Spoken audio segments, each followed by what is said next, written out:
Chimney की सफाई।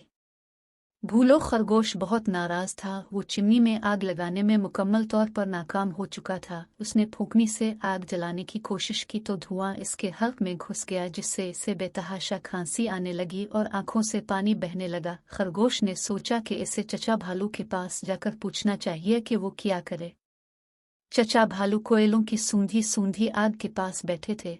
कोयले जल रहे थे और सारे घर में सर्दी बाहर से कम थी। खरगोश बोला, चिमनी की मजे की आग क्या मदद देती है, मेरे घर में तो बहुत सर्दी है। चचा खामोशी से बैठे हुए थे।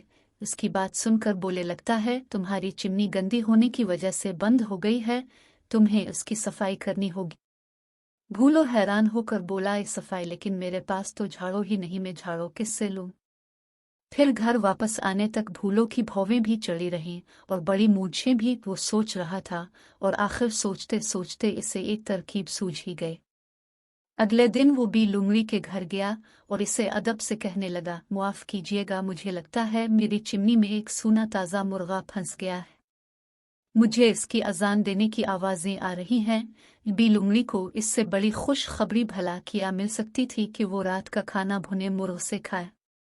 वो फौरन भूलो के साथ हो ली। वो भूलो खरगोश के घर पहुंचे तो वो बोला, ए घर गंदा है, बुरा ना मनाएगा, मैं ऐसे ही जरा घर की सफाई कर रहा हूँ। फिर उसने चिमनी में झांका और बोला, मुझे इसकी दम के पर नजर आ रहे हैं। अगर आप इस चिमनी में चली तो मुझे उम्मीद है कि आप इसे पकड़ लेंगी।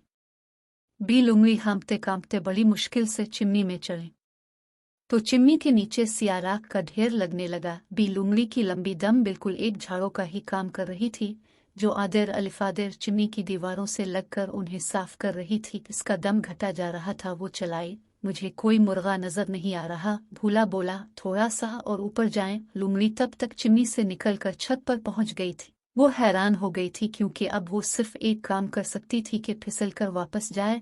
वो नाराज होकर बोली, मैं तुम्हें नीचे आकर मजा चखती हूँ बदमाश भूलो। लेकिन भूलो भागकर एक झाड़ी के पीछे छप चुका था। राख में बिल्कुल सियाह हुई बी लुंगड़ी इसके पास से गुजरी। वो खुशी से बोला, शुक्रिया बी लुंगड़ी, मेरी चिमनी साफ करने का शुक्रिया।